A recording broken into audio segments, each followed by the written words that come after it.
Da, potpuno dvije različite igre moje momčadi.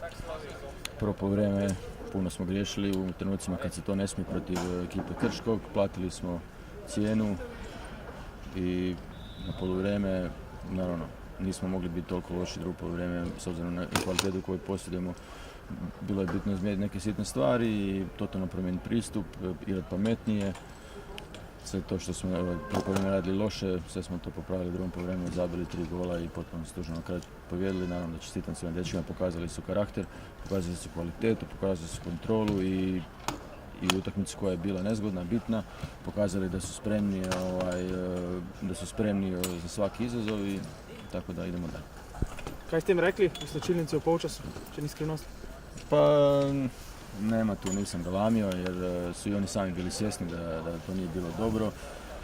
Samo sam par detalja, promijenili smo igrača, malo smo promijenili neke uloge i to je sve funkcioniralo drugo poluvreme. Naravno da smo zabili na vrijeme jedan prekrasan gol.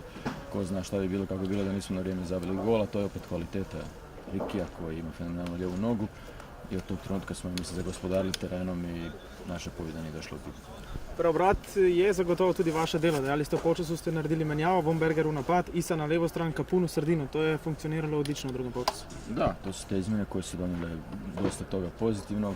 Isa je bio opasan, približavao nas je golu, navlači po par suprotnih igrača, bio uvijek aktivan, živ, agresivan s loptom u nogama. Andres je napravio svoje, zabio, bio taj target man koji nam je trebao u trenucima kad nam je trebao neku sredinu da zadrži, da primi i puno toga odradio u defanzivi.